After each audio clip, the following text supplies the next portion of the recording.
ಸಾಕಿದ ಬೆಕ್ಕೊಂದು ಕಚ್ಚಿ ಮಹಿಳೆ ಸಾವಿಗೀಡಾಗಿರುವ ಘಟನೆ ಶಿವಮೊಗ್ಗದ ತರಲಘಟ್ಟ ಕ್ಯಾಂಪ್ನಲ್ಲಿ ನಡೆದಿದೆ.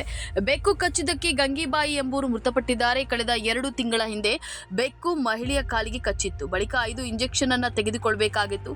ಆದರೆ ಮಹಿಳೆ ಒಂದೇ ಇಂಜೆಕ್ಷನ್ಗೆ ಕಾಯಿಲೆ ಗುಣವಾಯಿತು ಎಂದು ಸುಮ್ಮನಾದರು. ಮೊದಲ ಇಂಜೆಕ್ಷನ್ ಪಡೆದ ಬಳಿಕ ಗಂಗೀಬಾಯಿ ಆರೋಗ್ಯ ಚೇತರಿಸಿಕೊಂಡಿದ್ದು, ಹುಷಾರಾದ ಬಳಿಕ ಗದ್ದೆಗೆ ನಾಟಿ ಮಾಡಲು ಹೋಗಿದ್ದಾರೆ. ನೀರು ಹಾಗೂ ಕೆಸರಿಗೆ ಇಳಿದ ಕಾರಣ ಬೆಕ್ಕು ಕಚ್ಚಿದ ಗಾಯ ಇನ್ನಷ್ಟು ಉಲ್ಬಣಗೊಂಡಿದೆ. ಜೊತೆಗೆ ರೇಬಿಸ್ ಕಾಯಿಲೆಯ ಲಕ್ಷಣಗಳು ಕೂಡ ಹೆಚ್ಚಾಗಿದ್ದು, ತೀವ್ರ ಅನಾರೋಗ್ಯ ಕಾಡಿ ಮಹಿಳೆ ಸಾವನ್ನಪ್ಪಿದ್ದಾರೆ ಎಂದು ತಿಳಿದು ಬಂದಿದೆ. ಈ ಘಟನೆ ಬಳಿಕ ಎಚ್ಚೆತ್ತುಕೊಂಡಂತಹ ಜಿಲ್ಲಾ ಆರೋಗ್ಯ ಅಧಿಕಾರಿಗಳು ನಾಯಿ ಮಾತ್ರವಲ್ಲ, ಬೆಕ್ಕು ಕಚ್ಚಿದ್ದು ಸಹ ರೇಬಿಸ್ ರೋಗ ಬರುತ್ತದೆ ಎಂದು ತರಲಘಟ್ಟ ಜನರಿಗೆ ತಿಳಿ ಹೇಳಿದ್ದಾರೆ. ಅಲ್ಲದೆ ಒಂದು ವೇಳೆ ಮನೆಯ ಸಾಕು ಪ್ರಾಣಿಗಳು ಕಚ್ಚಿದ್ರೆ ತಕ್ಷಣವೇ ಚಿಕಿತ್ಸೆ ಪಡೆಯುವಂತೆ ತಿಳಿಸಿದ್ದಾರೆ.